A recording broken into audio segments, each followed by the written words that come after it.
Yeah, it's a great high level conversation. And I think a lot of people get it wrong because nutrition is the dialogue around nutrition is very fad focused.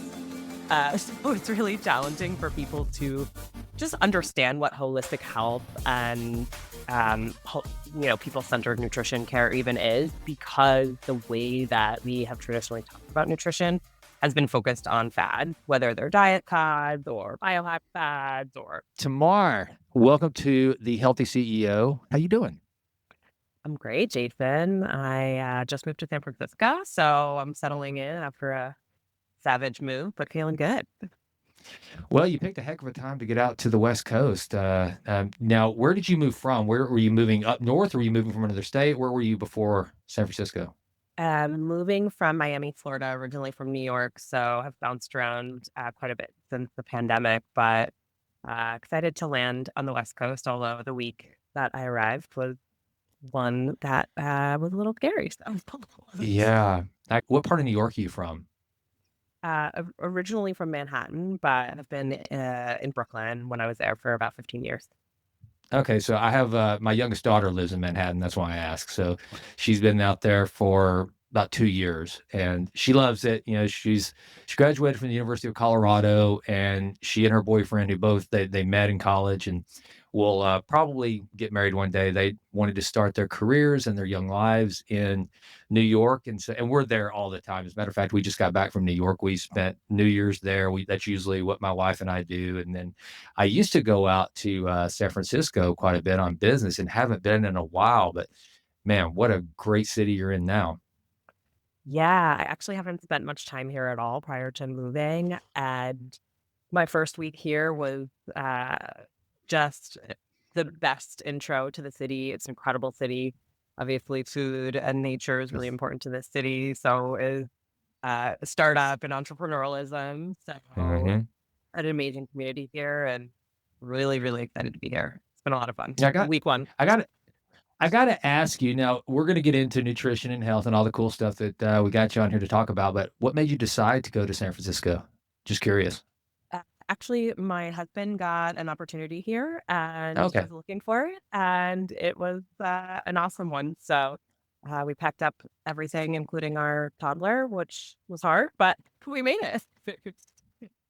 That's very cool. Well, actually, one of my business school classmates is the CEO of the, UC San Francisco hospital out there, so maybe I'll have to connect you guys. I'm sure that, he would love to pick your brain. I mean, it's always good to have people that are into health, and obviously, even though he's on the administrative side of things, he's a healthy guy. So we'll see if we can't make that little connection.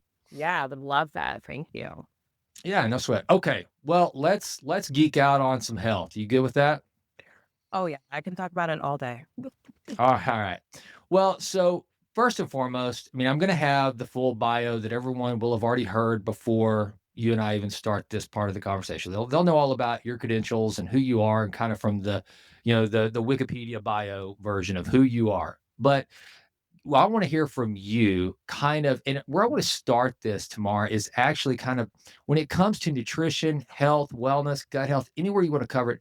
What is kind of your overall philosophy on health? How we stay healthy, how we stay the best versions of ourselves from a health standpoint. Kind of where's your stance on basically like what does holistic health mean to you? Kind of let's just start there.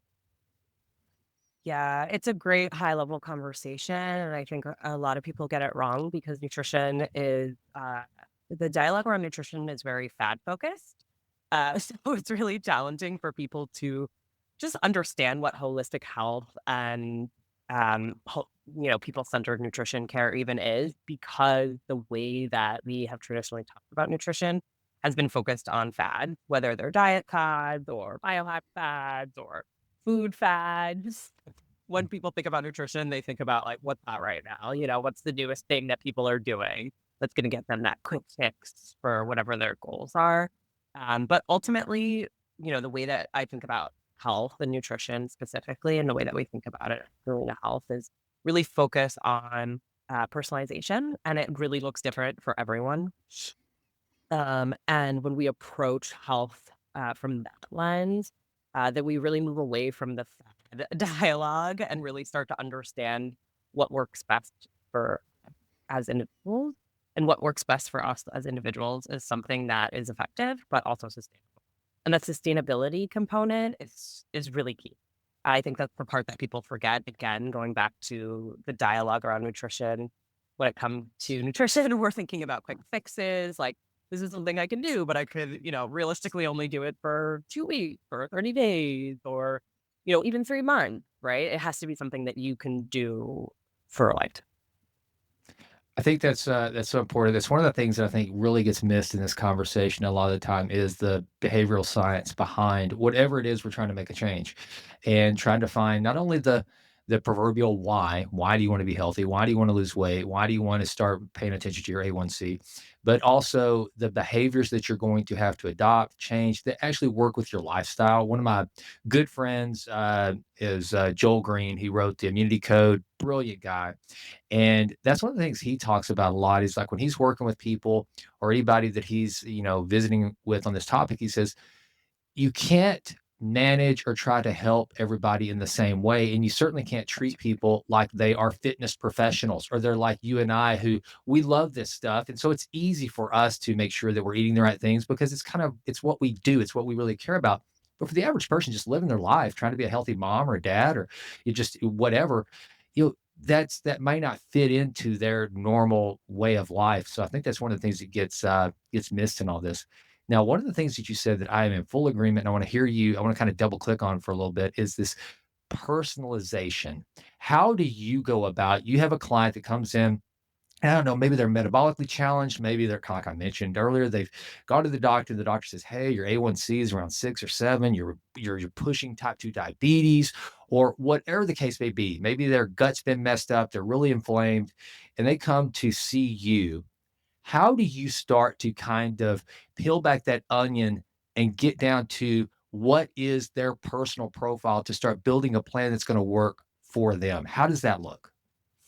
Yeah, it's a great question because health is deeply personal, and most people have had not the best experiences with healthcare providers. While the landscape there is really shifting and changing, there's been so much work and dialogue around health equity, culturally affirming care, and really just educating providers as a whole on just providing more sensitive, people-focused care. We still have a lot of work to do there, but a lot of work has been done just in the last 5 years alone. But I think, establishing trust and rapport with your patient is number one. Because if you don't have trust and rapport with the person who you are helping, then it's gonna be really hard for them to make change, right? Mhm. So that is first and foremost. And of course, we're talking about this in the setting of one-on-one care, right? Which is mostly in the outpatient setting. When we talk about this in the context of emergency medicine, hospital, it's a very different goal.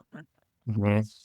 Sure. But in, the work that we do at Culina Health and sort of when we think about healthcare, in the outpatient setting, this is really what I'm referencing. So establishing rapport is, very, very important. We do this by ensuring that our patients feel safe and respected, that they feel like they have a voice, they have agency. We're not here to make sure that they do exactly what we say. We're here to use our expertise to allow them to make informed decisions about their own health. So really empower our patients to make decisions that we know will be beneficial for them. So it's really a paradigm shift in the way that we are approaching how we talk to people about health. And I think that is something that isn't discussed as much. It's not sexy, but when it comes to behavior modification, that's the first thing we need to focus on as providers. Um, and then the second part of that is really listening, right? So ensuring that we're asking the right questions. We're doing quite a lot of active listening, reflecting back to our patients so we really understand what they're saying, and we're really aligned on what the goals are, what the challenges are, what gaps need to be filled, and then creating a plan together, right?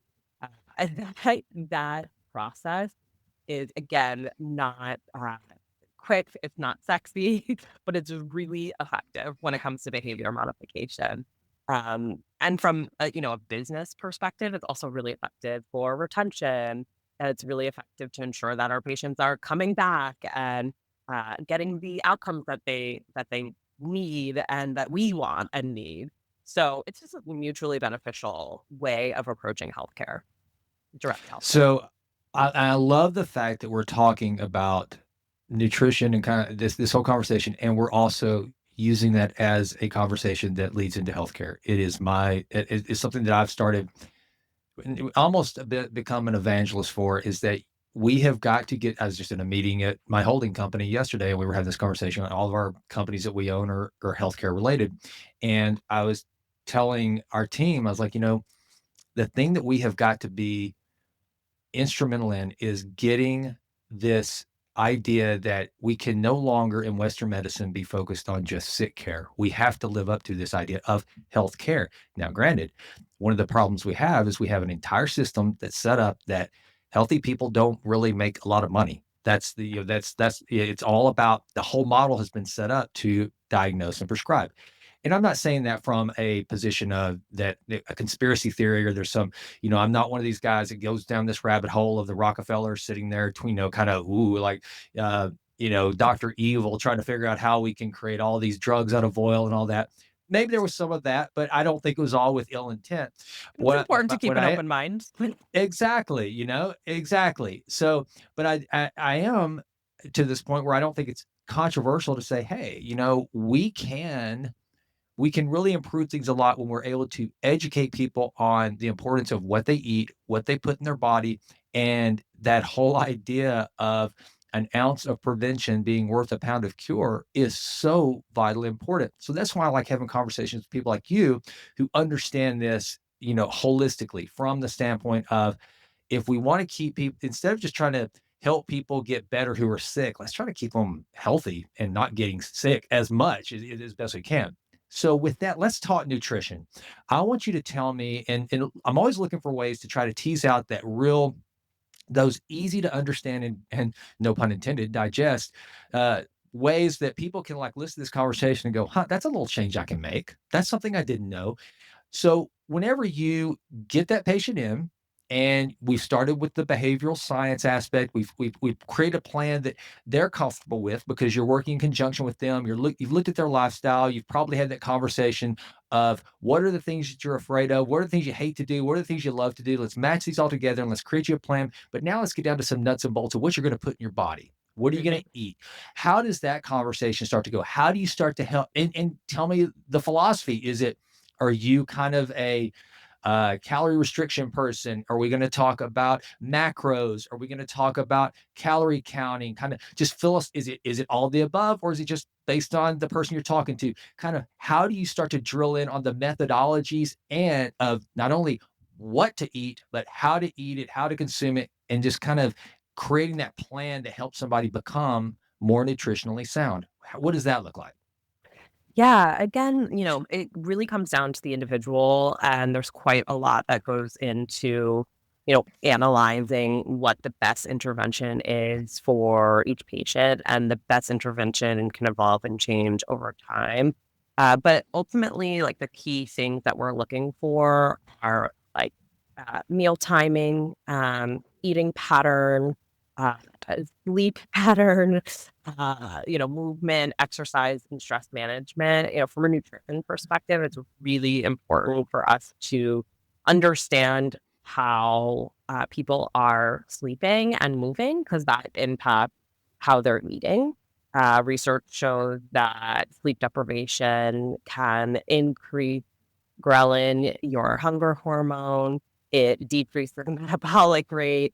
And so if you don't have healthy sleep hygiene, then you're going to want to eat more palatable foods, higher calorie foods, more concentrated sweets, right? So as registered dietitians at Culina Health, we really understand how all of these factors influence what we eat and how we eat. So ensuring that we are doing a comprehensive assessment that includes nutrition, of course, but also lifestyle is really important because the components of lifestyle really work in tandem with nutrition, really getting down to the bottom of what's driving the behavior is most important. For some people, it's education. For some people, it's access.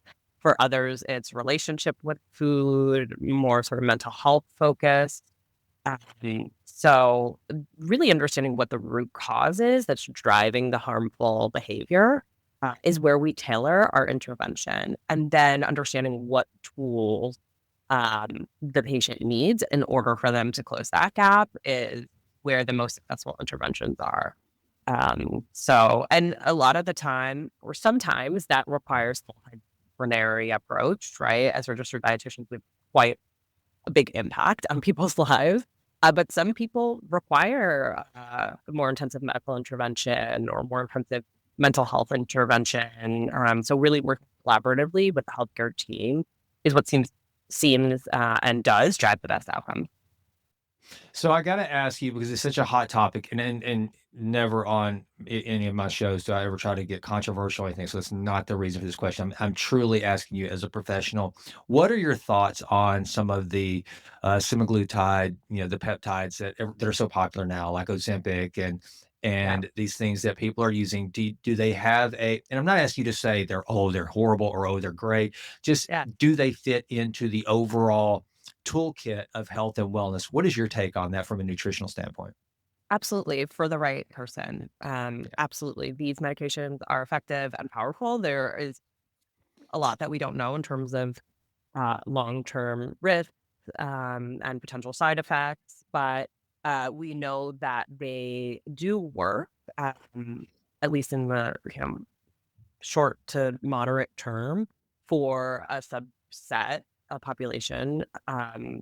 And that's what they are prescribed for. And they can actually be a really helpful tool within the patient's healthcare journey. I have a patient who I've been working with for 2 years. She literally did all of the work. I mean, incorporating more produce, tracking her food, exercising 4 or 5 days a week, diversifying exercise.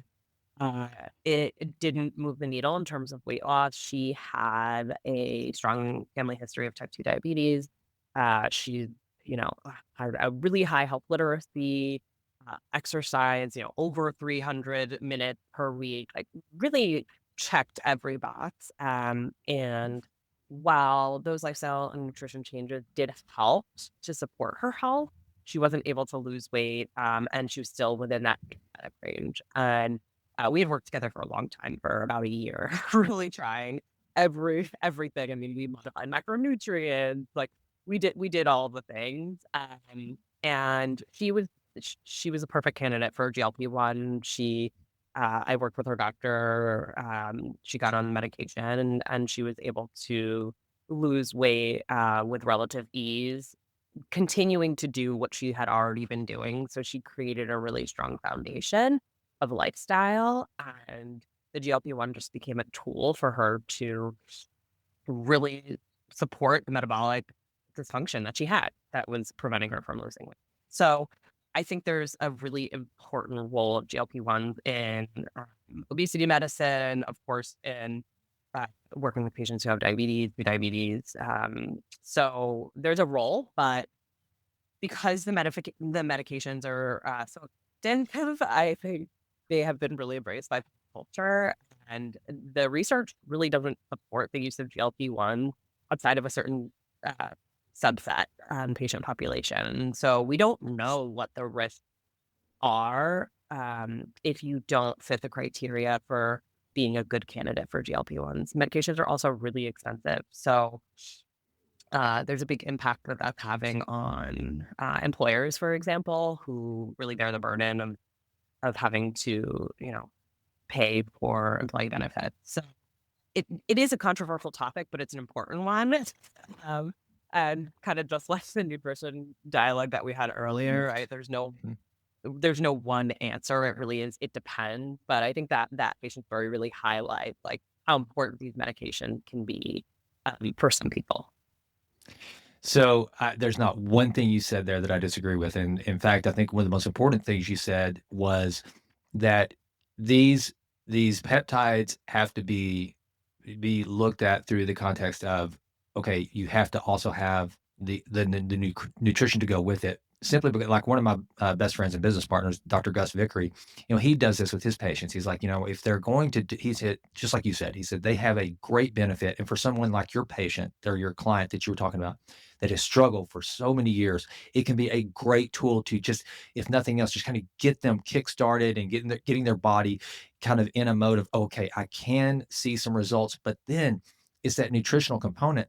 And one of that really is so critical in conjunction with the peptides. One of the things that I personally get frustrated with is these people that really they aren't a typical borderline type 2 diabetic candidate for these. It's just purely for vanity's sake.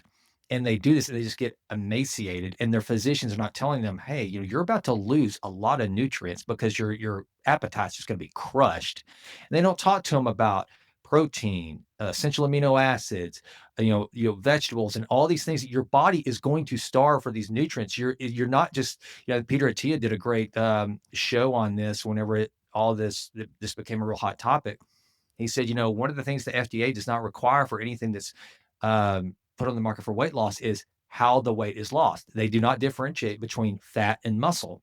And so this conversation needs to be had that, hey, you're not just going to be losing fat, you're going to be losing very necessary lean body mass. So you got to do Yeah. something like work with someone like you to say, hey, your body will become nutritionally in a nutritional deficit if you're going to do this. So you've got to work in conjunction with it. And I think that's one of the things that has really frustrated me the most is I see a lot of these people that get on it, kind of like you're talking about for pop culture, making it popular, but not doing the other things that are going to necessarily have to happen to make sure that your body stays healthy, not just skinnier.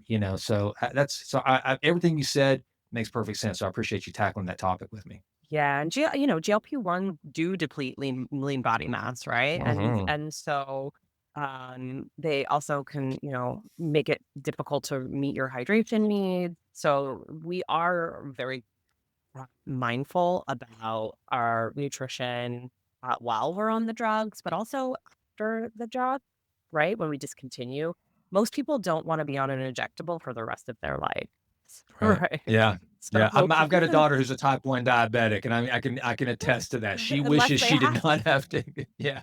yeah, unless they have to. Most people don't Yeah. want to be on medication, period, right? Like Right. it's a Right. burden to require taking medication in order for you to be well. It's a burden. And while, losing weight is really exciting and uh, like, for many people, having a larger body size impacts quality of life in a major way. And so like you weigh the burdens, uh, you know, taking an injectable versus, the burden of challenges associated with having a larger body size, or socially, physically. That said, at the end of the day, the goal is to get off the medication. Right. Right. And and just like with, these fad diets, we know that there's going to be weight regain associated with them. That is almost indefinite.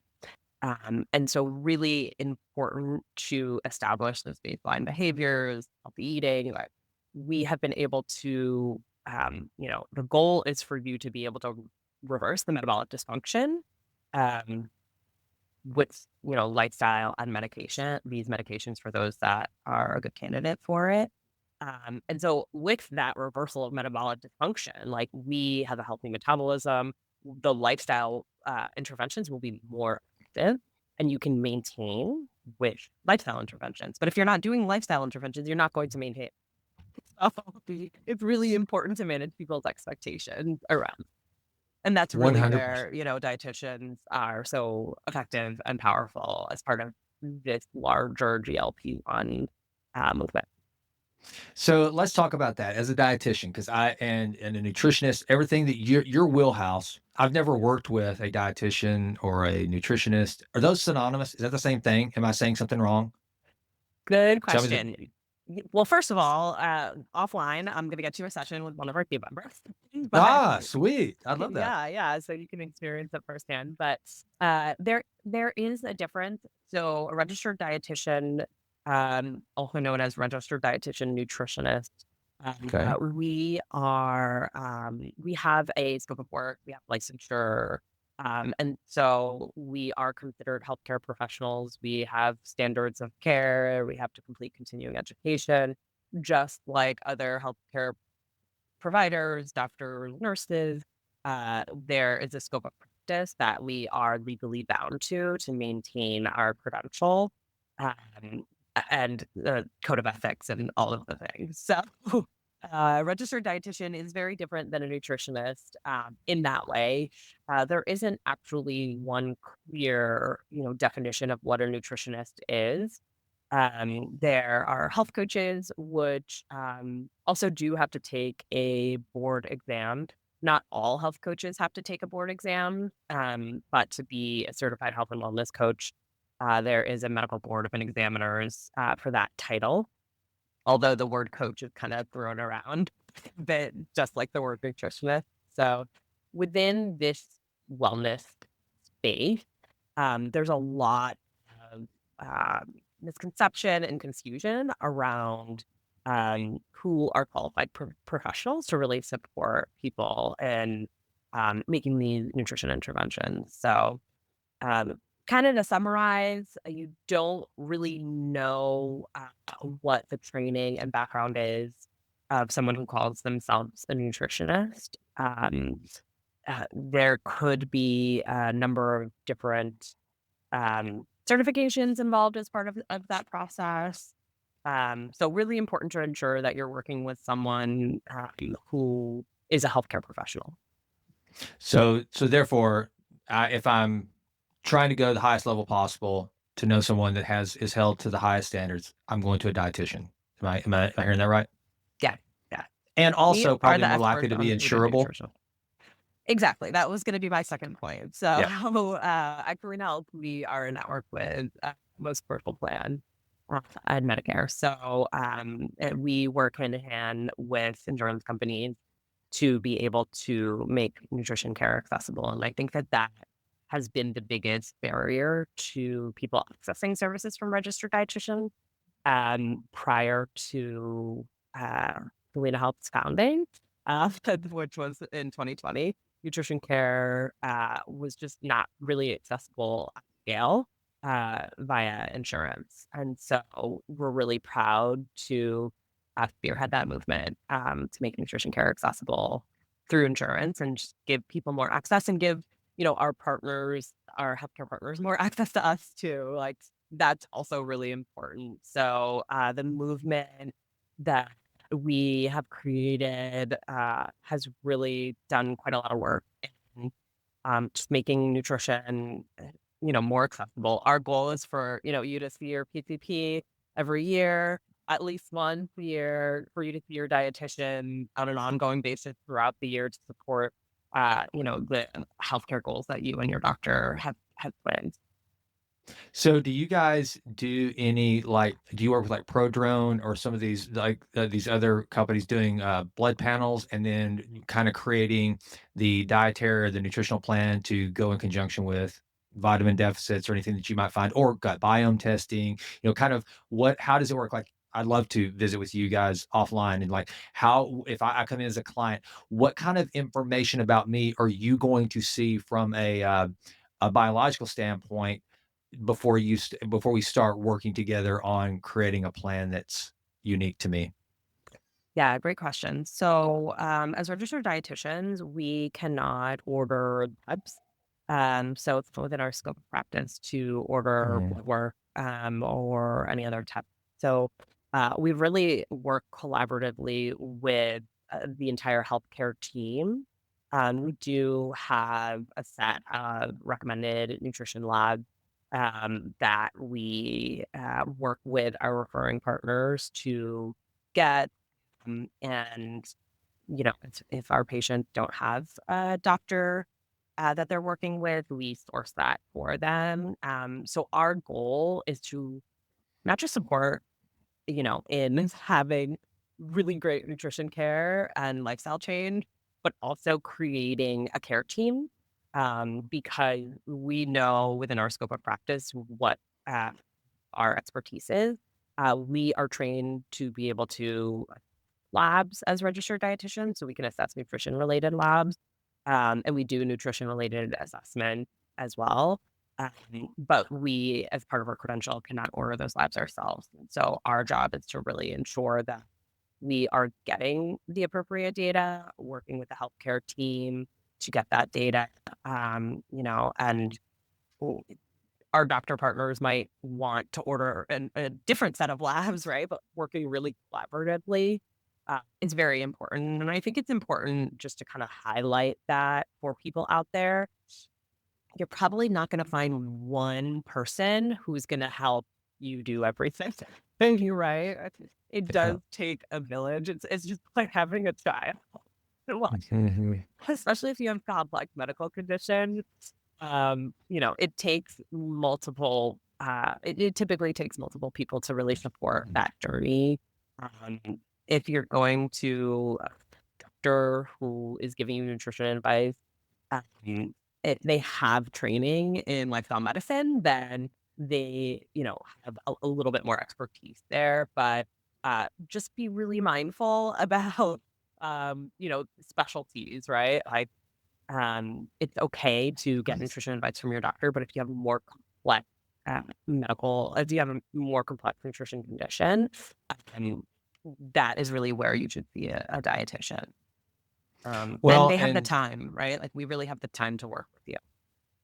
yeah, and just to kind of bring that point home a little further, a lot of people are shocked when they hear that most physicians they have less than a semester. I mean, they're of any sort of nutritional training, and that is not part of medical school is understanding It is nutrition, not. which is kind of nuts, and that's why I think you see so many you know, pot-bellied doctors that you're like, "Really? You're gonna tell me how to take care of my heart health?" It's like it's insane, and, like so, again, my business partner, Gus Vickery, who owns a precision he was a family, physician, still does family care and primary care physician for, 3 decades, and then now focuses on precision medicine, and he'll tell you that whenever he started making that shift, it was just mind-boggling how little knowledge the medical profession had with regard to, nutrition and just and Okay. the other things that have such an impact on our bodies. And so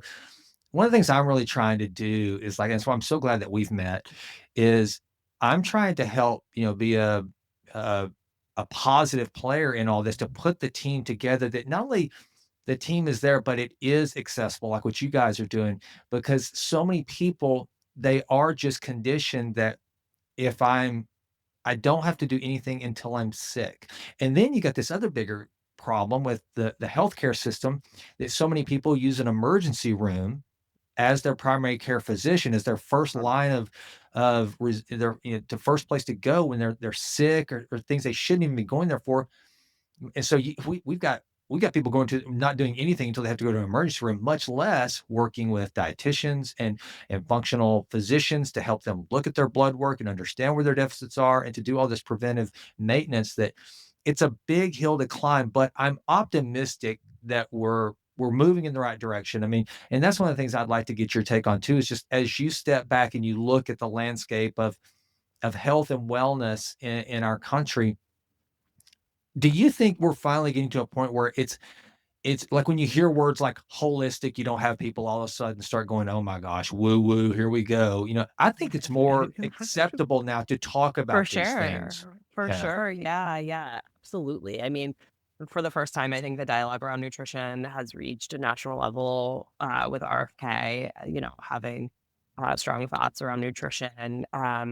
Outside of that, there is a movement towards value-based care, which is, a huge shift in the way that we're thinking about healthcare and healthcare reimbursement for providers and health insurance companies. So, while it's gonna take a while to get, adopted to this dialogue and these shifts, the conversation is happening at scale, with major players, including, the federal government.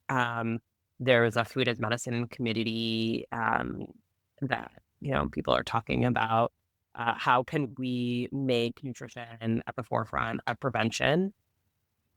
Unfortunately, it took quite a lot of money in terms of cost for them to get to the point, realizing that, going back to what you said before, that actually, uh, sick people are not that profitable. They're actually really expensive. They're costing the federal government a Yep. lot of money. That acknowledgement has really, I think, moved the needle on shifting towards preventative care, and ensuring that we are preventing people from developing chronic disease over the course of a lifetime, which is killing Americans more than any other diseases, right? Like lifestyle diseases, heart disease, diabetes are the number one and the number two killers in the United States for both men and women. And ensuring that we are actually doing something to prevent that from happening. Not only are they, these diseases killing us more than any other diseases, but they're also costing us trillions of dollars. So it's really exciting that the dialogue is really shifting. It's going to take some time for it to be fully adopted, but I feel very hopeful for the first time in my career. Um, we're having these conversations with huge stakeholders, so it's great. Yeah, I'm excited too. And, the last 2 days I've been in meetings on these very topics because, like I said, I mean, our holding company, we is all about health insurance, health tech, and trying to solve some of these problems. And value-based care is one of the biggest components of every conversation we're having. We have got, and we've also, I think, is and not to get too in the weeds on this topic for the sake of this audience, but we're going to have to start doing something to create an environment where people still want to become primary care physicians. Right now, That's right. the way it is, I mean, we're running a lot of these physicians out of the business because they can't do it. It's just not from the insurance standpoint, from the all the reimbursements are just they're just getting Yeah, beat talk up, and about so I think quality of life. It's just, being yeah, a PCP is oh, it's it's so brutal. hard. Yeah, it is brutal. It is brutal.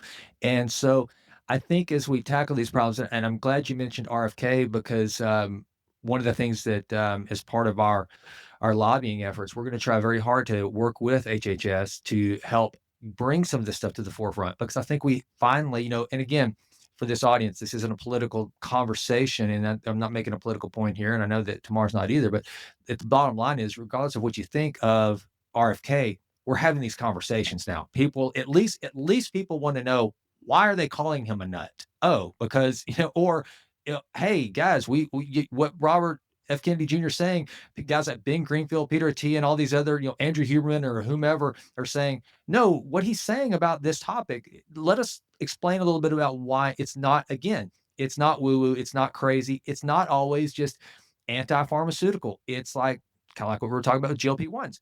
There are things that we have at our disposal that can actually be a net positive if we just look at this thing again, to use that word, holistically. And so at a minimum, I think we're having some really good conversations at the highest levels about how we help with this health crisis that we have in America that simply doesn't have to exist. We're living, it's the greatest time to be alive. I say that all the time. I mean, for us Anytime to is be a able, good time to be alive. anytime's a good time to be Yeah, alive. But I mean, the human but this is experience, a when good you time. think of yeah, but you think about the disease and the things that we had to live with, even 60, 70 years ago, that now, if we just start educating people and helping people out and give them the resources that they need in front of them, we can make some really drastic changes. And but I think it goes back to that behavior conversation. I always tell people when they're struggling with their weight or whatever, and they think they start shaming themselves. I'm like, hey, wait a minute, understand something. You were not created to exist in a constantly climate controlled environment with easy access to all these unbelievably abundant, tasty foods at your disposal. In fact, what you're wired to do is in that environment to go stuff your face with all those tasty foods because your ancestral brain thinks you might starve one day. So you're Yeah, kind of working everything as and that's awesome not as it gonna is. change. Right, It's right. not So it's gonna like change.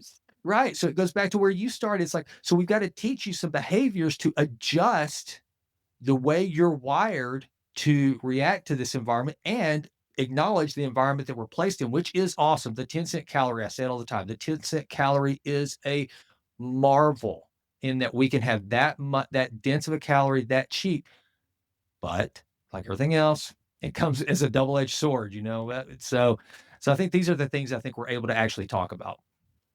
Yeah, the dialogue and, the fact that everybody is interested or even just have the fact that people are actually starting to ask the question that you asked earlier, like, what is the difference between a nutritionist and a dietitian? That Mhm. for Yeah. me is really exciting because Yeah. I didn't know a dietitian exists before I became a dietitian. And I won't age myself, but that was over 10 years ago at the time. And I hope the next generation of people, grow up knowing exactly what a dietitian is and how they can help you, and that's really, like, a huge part of our mission at Culina Health, and we feel pretty good about, the impact that we're having there. All right, so let's talk about some things. Let's get in some general terms. I mean, so there are some things. I know that everything needs to be unique to the individual, but there's also some pretty general things that we all should be consuming, the things we should be doing to maintain just a baseline of health. So for this audience, regardless of age, gender, whatever, what are some things that you say that you would tell these people that they maybe not like you need to eat at least a pound of broccoli a month or something like that, Yeah. but just kind of what does that symphony of diet look like? What does the exercise? You talked about sleep hygiene, critical. Which, by the way, I'm going to brag. I had a sleep score of 84 last night on my Aura ring. Nice. So yeah, how Oh, about that? Yeah, it was a good one, and that's that's big. It was probably way oh better than mine. Tamar, I was so pumped. So not only did I How do you feel have today? a I feel so much better. I've also though I've had 2 days of really weird sleep because I've been kinda having to get up really early and go over to Dallas. So I was exhausted, but Yeah. here's the real money shot. I was really pumped about this, Tamar. I not only had a sleep score of 84, but I actually finally was not in the red on my deep sleep. That never happens. So I actually had Yeah. as much deep sleep as I needed. It was awesome. So anyway, enough about me and my awesome sleep last I night. love it, though, and these are the things that you have to celebrate. This is what makes life great. I figured you would appreciate that. So just kind of give some folks like, and feel free to kind of take it as a list of priority, how you in kind of a rank order of everybody listening, you should be doing these things to try to maintain a baseline of good health. What would you say? So 90% of people benefit from adding more produce to their diet. So when I talk Okay. about produce, I'm talking about plants. It doesn't mean you have to be plant-based.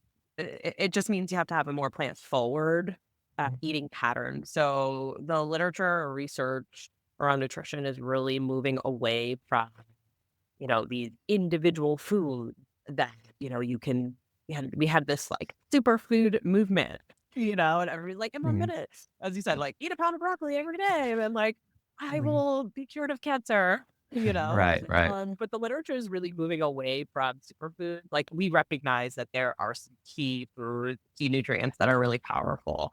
And we want to add that, make sure we're incorporating them. But it's moving more toward this concept of a healthy eating pattern and with that comes a lot more holistic nutrition. And when we think about healthy eating pattern, we're thinking about, okay, we have these general patterns of how people eat. There's the standard American diet or SAD, which is, mostly ultra processed foods, devoid of fiber. We're doing quite a lot of processing from the original product um, to what we end up eating. It's usually packaged. It doesn't have a lot of nutrient. To the more whole foods approach. So, if we can focus on adding produce, a fruit or a vegetable with our meals, all of our meals and snacks, that is going to be really powerful for a number of different reasons. So, first and foremost, we know that plant produce are really something we call nutrient dense. So they have high nutrient density, which means that they have a higher concentration of vitamins, minerals, phytonutrients, antioxidants, with a lower number of calories. Um, and when we have that situation, it's kind of like the ultimate food. Um, Obviously, if we're trying to gain weight, then we want to make sure we're Mm. adding some higher fat foods in there to make sure we get our more calories in. But most people are either looking to manage their weight or lose weight. We really want to focus on nutrient dense foods, including fruits and vegetables, and just adding that to our plate. Right, we don't need to eliminate all of the toxic foods, so to speak, toxic foods. Mhm. Instead, we really approach it being more inclusive and adding things in. And when you add in more produce, you automatically eat less of the other things, um, because their produce is more filling because it has more fiber, and more water. So, when you work towards shifting the, proportion of your plate, and again, you don't need to do macros, you don't need to count all of the gram. You can if you want, but you don't have to. Some people really like the numbers, they lean really into that, it motivates them, go for it if that's you. A lot of people don't have the time or maybe they're just not interested. But if you really like kind of think about it more holistically, adding in produce with all your meals and snacks is going to get you all of those outcomes, or at least help to get you there.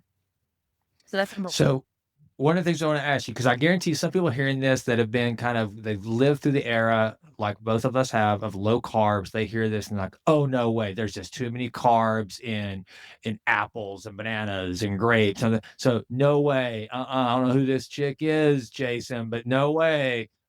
What do you say to people that think that, eat that actually adding produce to their plate is gonna blow their whole carb intake out of the water? What do you say, Tamar? There's really just no research to support that. And so I go back to the science and obviously clinical experience, but research does not show that adding produce to your diet makes you gain weight, increases blood glucose. It actually shows the opposite. So really, really important when you have dialogue around carbohydrates for you to understand that there are a variety of different carbohydrates. Um, and carbohydrates are probably our most important fuel source. So, they're the primary fuel source for our muscles and for our brain. So really important to ensure that we are getting adequate carbohydrates. We can, shift metabolically the fuel source that our bodies naturally use by doing a more ketogenic diet, which I know a lot of people are interested in. Um, but ultimately, keto diet is one that is really challenging to sustain in the long term. It's also really not necessary for the vast majority of people. It can be really restrictive and make it very difficult to, have basic daily living. Um, and there are some harms associated with the keto diet when it comes to particularly heart health for some folks. So it can be beneficial for certain populations of people, but there is a much larger body of research to support a healthy eating pattern like the Mediterranean diet for longevity, chronic disease management, and prevention. So um, we don't have to vilify bananas or apples or grapes. Good, because I love them all. Yeah. Well, and I was one of the things too, before you go to your next, recommendation, one of the things I was not aware of, because I've done the keto eating for, at different points in my life, and right now, the older I get, the more I'm interested in maintaining strong insulin sensitivity. And what I understand from a lot of the people I've talked to is that you go keto too long, then it's just like kind of anything else. Well, then your pancreas doesn't have to create a lot of insulin. So therefore, you can actually start to become more insulin resistant as a result of that keto diet. That you have to have those times where your pancreas actually has to work. And by eating Yeah. some of these good carbs to do that. And that was something that, was whenever the whole keto thing came along, no one ever said anything about the fact that, well, hey, now understand this could lead to some insulin resistance in the future simply because it's like anything else. Kind of use it or lose it. Yeah. And so that was something that I took for granted for sure. Another important factor I think with keto is thinking about digestion. You know, Hmm. gut health is a really important topic that a lot of people are talking about. Yeah. And most keto diets are really difficult to have high fiber diets because fiber is a carbohydrate.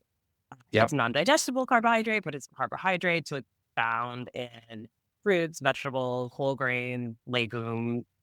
For the most part, when we're doing keto, we have to be really mindful of most of those foods, except for the vegetable, depending on the vegetable. So oftentimes, if we're doing a keto diet, especially in the long term, it's really at a sacrifice for our gut health. People often become, chronically constipated, or the opposite and have like recurrent diarrhea because it's also a high fat diet. And so we're not giving our microbiome that necessary fiber that it needs to flourish. So when I say that fiber is a non-digestible carbohydrate, it means that we as humans don't have the enzymes to break down fiber. But our microbiome does. So the microbes in our gut actually use fiber as fuel. And the byproduct of that are something called short chain fatty acid. And so little microbes in our gut breaking down the fiber, creating short chain fatty acids, and those short chain fatty acids then serve as fuel for our colon, which really helps to support this dynamic ecosystem in our gut, which supports, our immune system, our mood. So if you're doing a keto diet long term, your GI system is really going to take a hit when it comes to that whole microbiome. Love it. Awesome. All right. So there you go, folks. Add some produce to your plate. That's Tamar right. has said it's okay. So Okay. next, what are you gonna do? Yeah. So the other component is ensuring that you're having adequate protein. Protein is really hot right now, and I'm happy about that. But I also think that, uh, adequate is something that is relative, and want to make sure that we are being mindful about not overdoing it on protein. Um, Most people, I think the majority of the population is not overdoing it on protein, but I think as folks who are really interested in longevity, or, like optimization when it comes to nutrition are really excited about protein, kind of like adding protein powder to everything and like just really ramping up on the protein. But ultimately, the recommendations are depending on how physically active you are, 0.8 to 2 grams per kilogram. And so it ends up not being that much. You can meet your protein goals, by adding a source of protein with all of your meals and snacks. You don't need to double up with protein powder in your drinks and, a ton of animal protein with each meal. Like you can do a moderate portion of plant or animal proteins to meet your needs. But protein is really important because it helps us to feel full. So it helps with appetite stabilization. It obviously is really important for replenishing and building muscle, which is really, really important for our metabolism, but also really important for bone health, which is not something that people like to talk about. Nobody wants to think about us getting older and having healthy bones. But Yeah. at the end of the day, we know that hip fractures are probably one of the most common causes injuries in elderly individuals, and we're all going to age over time, particularly women. Our bone health becomes especially more important after menopause. So, really important for us to ensure that we have adequate protein. And, every day, what does that look like? So, we could just ensure that we're having protein with all meals and snacks. What that looks like is about, a palm size, at minimum of a palm size of an animal protein or fish with lunch and dinner. You can also do legumes as a protein source if you want to do a more plant forward eating pattern. Um, so you can do, really most proteins are cool if you're managing preventing a chronic condition like heart disease and type 2 diabetes. You want to be a little bit more mindful uh, what types of proteins you're consuming. So saturated fat is pretty controversial in the nutrition world. There are different types of saturated fat, and what we're learning is that when it comes to saturated fat, it's actually highly individualized. Some people can have heart disease and consume saturated fat, and it won't necessarily impact their cardiometabolic risk factors.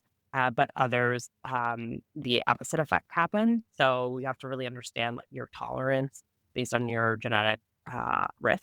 Uh, but ultimately, to err on the side of caution, we want to make sure that we're having, if you have heart disease, make sure that you're consuming just the lower animal products. You can't go wrong with poultry and fish and seafood. So, Okay. And then your stance on how important is eating organic on when we're talking about these things. good question. I feel like every topic in nutrition is really controversial, but um, it, when it comes to produce, or organic does we have something called the dirty dozen, in which we know that there are about 12 fruits and vegetables that have high exposure to uh, pesticide, and so it is probably beneficial for us to choose organic for those foods to decrease our exposure to pesticides. That said, not everyone has access to organic fruits and vegetables. Food that isn't organic right now is extraordinarily expensive. I think we're all, regardless of our income, taking a major hit on our grocery bill. It's become cost prohibitive for everyone to eat. Um, it feels like, there's a lot of ways you can get around that, and it's not just produce, right? Like, everything is expensive right now. Mhm. So, you can absolutely eat healthfully on a budget, but if you can, afford organic produce, really choosing organic produce for food that have a higher exposure to pesticides, like grapes, for example.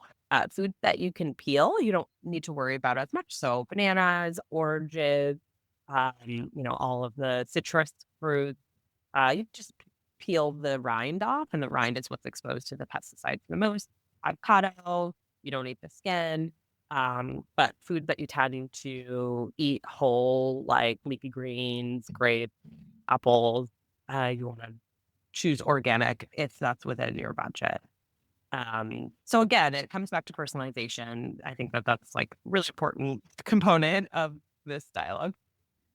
Yeah, 100%. I think what I'm gonna do is I'm gonna list, if I can remember to get my folks to put in the show notes, the Dirty Dozen, because that's something that, I've talked about before, but I don't think I've ever actually listed out just so that people can start to at least pick and choose. It's kinda like you're saying, add some produce to your plate. If you're gonna go to the grocery store and it's like, you've got a choice, am I gonna spend an extra $2 on this or $2 on this to go organic? Choose this, and then you That's kind of right. know helping people just balance it out. It doesn't have to always be an all or nothing proposition. So I think that's important. So if I can remember to make that happen, I'll get that in there. Okay. So, all right. So get the protein. And I'm glad you talked about the protein because it is a big topic. And I think it's one of the things that, I was listening to Peter Attia talk about this not too long ago, where he's like, someone was asking him, I can't remember what the conversation was, if it was, it was fasting. He was like, because, he was so big. He used to be the chief medical officer at Zero and all that, one of the early investors. And he finally said, not that fasting's bad, and he still probably does intermittent fasting, but he said, I'm more worried about my protein consumption. Of all the things that relate to my nutrition, I'm really making sure I get enough protein. Of course, he's over 50 now. I turn 50 next month. And so I'm kind of the same way. It's like, I want to make sure that I get enough protein in to maintain that good lean body mass, exactly what you said, so that I do have healthy bone health into my older years. And so I'm glad you brought that up because I think people take it for granted. And one of the things that I always tell people when they listen to this show or just whenever they've asked me questions about this, I'm like, just try counting up how much protein you consume in a day. And it's probably not enough. It's so easy. Again, these hyper palatable foods that we Yeah. eat, the snacks, all that, most of them are going to be they're not gonna have hardly any protein, and sometimes it can be kind of daunting to get that, even that 0.8 to 2 grams of protein. You start adding it up. For a lot of people, it's like, oh my gosh, I just can't eat another chicken breast or whatever. And it's like, well, find other ways, go slip some collagen into your protein shake to up that protein powder. Just there's little things we can do. But I think what you, again, going back to where this all started with this conversation, the behavioral health, first of all, see where you are and figure out ways you can sneak that stuff in. Like for me and folks listening, one of the things that I have found has been real helpful to get that extra little pop of protein is I'll put collagen in my coffee in the morning. You don't That's a taste it, big doesn't one. change the taste profile at all. One of my Just dump it favorites. in my, Yeah. yeah, it's so easy. And so it's not, so just so the listener knows, don't think, oh my gosh, Jason and Tamar are saying I've got to have more protein shakes. I've got to start eating steaks. No, No. just go find some ways to slip it in, kind of do that James Clear habit stacking, do some things you're already doing, but add a little bit of And I protein think to it's it. Get them. important to, like, emphasize that the goal is for you to add whole protein sources, right? Like, Yeah, yeah. the collagen powder is helpful because you get some additional protein, in your beverages, for example, if you're not able to, meet it with breakfast or your snack. But the goal is for you to add more whole food sources of protein. And you can get protein Mhm. from nuts and seeds. You can get protein from legumes. Like, beans are an excellent source of protein. Um, so most people aren't doing foundation. And you don't have to do it with, like you said, chicken breast. It doesn't have to be boring. Like, there's a lot of variety that you can include. If you are doing like a meatless Monday, you can absolutely meet your protein needs with, s beans and nuts and Mhm. seeds. It's a little bit harder, and I'm an advocate for food diversity in the diet. I think it's really important from a nutrient perspective, but, also from just, like, palatability perspective for you to have a variety of different sources of foods in order for you to make sustainable change, because that's really what helps, right? Like, one of the biggest reasons why diets fail is people just get bored. They're Yep, like, "I don't yep. wanna eat steamed broccoli and grilled chicken breasts for the rest of my life. This is not palatable, it doesn't taste good." And so I think it can be helpful to be, really consistent with what you're eating in the beginning, but it's important to expand your sources of protein if like ethically you feel comfortable with having animal products. There are quite a lot of options, and you Mhm. can absolutely incorporate them as part of a healthy eating pattern. But you could also, just work more exclusively on plant-based sources of protein too.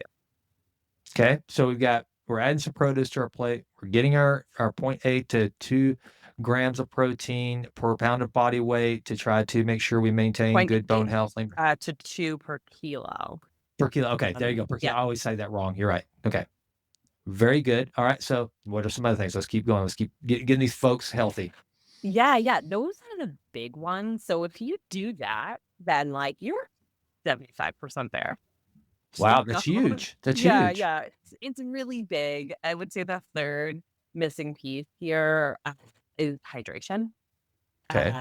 And so I think as a nation, we are chronically dehydrated. Mhm. This has a huge impact on our energy. There are a lot of factors that impact energy, but from a nutrition standpoint, the biggest driver are hydration and blood sugar regulation. So oftentimes Mhm. people have really low blood sugar. They're hungry. They Mhm. are, doing intermittent fasting, or they're, just skipping meals. And not drinking water, it's gonna make you tired. So, um, with intermittent fasting, I think it depends on the individual, but it can support good energy if done correctly. Most people don't do it correctly, or struggle with, it actually being effective for them. But Mhm. there's definitely a place for it, but it's for everyone. But when it comes to energy, hydration is really, really, really important. So ensuring that you're getting, at least 8 ounces, 8 times a day. 64 ounces is a good place to start. There's a lot of different ways to calculate fluid needs. But one of my favorite ways to do it is 25 to 30 ml per kg per kilo. So Okay. in the medical system. We work in units and grams. Mhm. So that's one of the best quick and dirty calculations for estimating your needs. Um, but there's also an ounce per pound of body weight too. That's one that's a lot easier for folks too. So there's a lot of different ways to do it, but I think one of the quickest and dirtiest ways to do it is if you're urinating and your urine does not run clear. Oh, Mhm. so if you have a darker colored urine, then you're probably dehydrated. So you don't have to do a Yeah. calculation. Um, and like you said before, habits I think can be really helpful for that. So first thing in the morning when your alarm goes off, have a big glass of water. After you brush your teeth, have a big glass of water. Carry a water bottle with you. That's a nice gamification sort of way to do it. If you really want to get to 64 ounces, you can, have a 32-ounce water bottle. You fill it up twice a day, and you're there from the morning. By lunchtime, you've got your first bottle done. By dinner time, you've got your second bottle done. So I think it's really important to simplify nutrition to make it more accessible for people. And again, like you can do the calculation, do the math if you like that, but you can also, use these kind of hacks that are a little bit more accessible. And what is your take on calorie restriction or like 3 meals versus 2 meals a day, waiting later in the morning, kind of like, doing a little simulated, intermittent fasting, timing of meals. Do you have any take on what people could do that could easily implement some of those practices? Yeah, yeah. So it can be helpful to give yourself 4 hours of like fasting time Mhm, mhm. before going to bed. So eating right before bed can impact sleep. It can also impact our blood sugar regulation overnight. It's not the worst thing in the world. Sometimes people's lifestyle doesn't allow them to do that, and that's okay. But from a digestion, blood sugar perspective, and sleep perspective, it can be more beneficial to give yourself 2 to 4 hours before bed with eating your last meal. In terms of fasting in the morning, there's a lot of controversy here.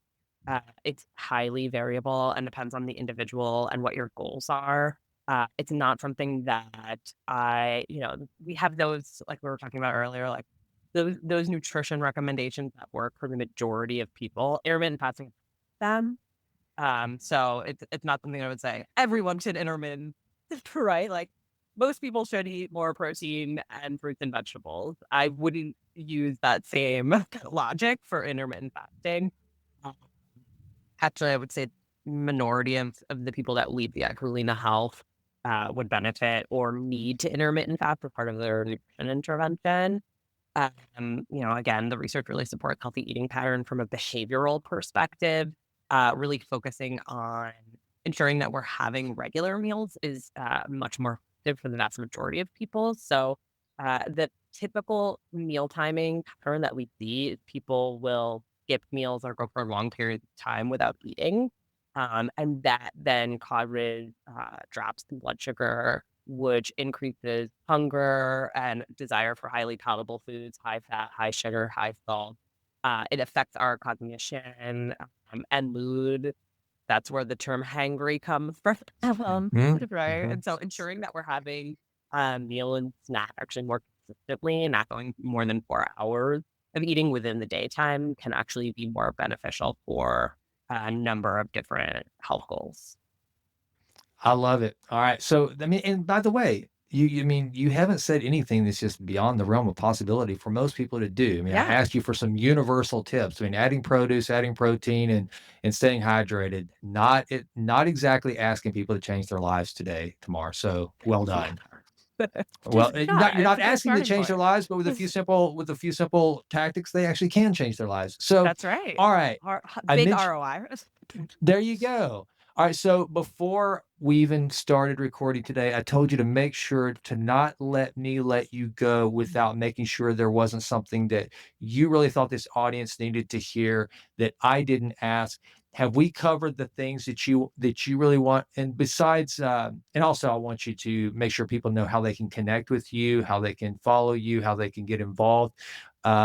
And but also, is there anything or is there anything just at large as it relates to health and nutrition that you wish we were talking more about and we're just not? You're a great interviewer. I feel like we covered it. We covered a All lot. right. The only thing that I would add is discussing diversity as part of the dialogue in nutrition. Not necessarily diversity in foods, which is really, really important, like the types of foods that you're eating, but really thinking about nutrition from the lens of cultural diversity, understanding that our eating patterns are influenced by our culture and by our family. And food is not just food, it is food. But at the end of the day, we don't just use food as fuel while, we can shift to food as fuel. Food is a really important part of our lives, hopefully. And it's okay and actually can be very beneficial to include more cultural food as part of a healthy eating pattern.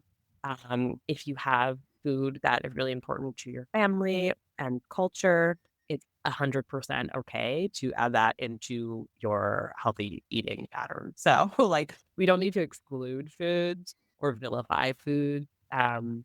Because they don't fit the mold of what is considered healthy, based on, different standards. So we can have that same approach of eating more plant-based whole foods, but we don't have to eat, kale salad. Like we can we can eat a variety of different cultural foods in order for us to meet those goals. I think that's I wanna yeah, I like that because, like, someone said something is maybe it was one of my other business partners, Dr. Troy Jackson, that we were talking about, like and I tend to do this. I will obsess over like, I'm an East Texan. We love our barbecue, Yeah, probably not gonna fall on important. any of your meal plans, but it's important to get together and have a big barbecue.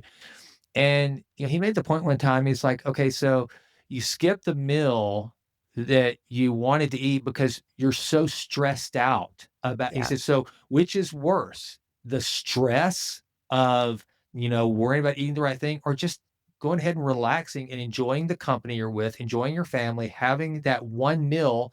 And that's the way my whole thinking about a lot of these things, Tamar, has shifted because I yeah, can get very laser focused and I'm very disciplined on the things I do, and still I mean I have my I'm still pretty rigid and regimented in a lot of these things, but I have started giving myself the understanding of, "Hey, wait a minute, you're causing undue stress and you've laid the foundation. If you do these things that you've talked about, you lay the foundation for good health, then when that time comes to enjoy that big meal that might be, unique to your family, to your culture, to a celebration, then you've prepared for it, and it's not the end of the world." And I've tried to take a more global view of that in my own yeah, life, and so and I only say that to one, to reiterate what you said, but also to, again, I love to give the audience hope because a lot of people listen to this and they think, if I start doing what Jason talks about, I mentioned this yesterday. I'm like to somebody, I said, I don't tell anybody to do the stuff I do. The stuff I do works for me, and I'm that's weird, and right. I get it. Yeah, But everyone is so unique. yes, I just try to let people know, have hope. You can be healthy, you can have fun, you can eat a pizza, you can eat some barbecue, you Oh, can do yeah. something, Yes, yes. but you just have to That's prepare where the for it. healthy eating pattern concept is so awesome, right? Mhm, mhm. I'm maybe aging myself here, but it's kinda like the 80/20 rule for us Absolutely. millennials, right? Yeah, right, right. When we eat a healthy eating pattern most of the time, it's okay for us to have Texas barbecue with our family, a couple times a year or once a Mhm. month, right? Like, you don't undo the foundation of a healthy eating pattern with the indulgent meals that you really enjoy. And like you said, sometimes the stress associated with avoiding those meals is actually more harmful than eating the meals themselves. Awesome. I love it. Alright, so and how do people find you? I'm gonna pull up the website right now. Tell me how to get there. Yeah, yeah. So you can find Culina Health at culinahealth.com, Culina.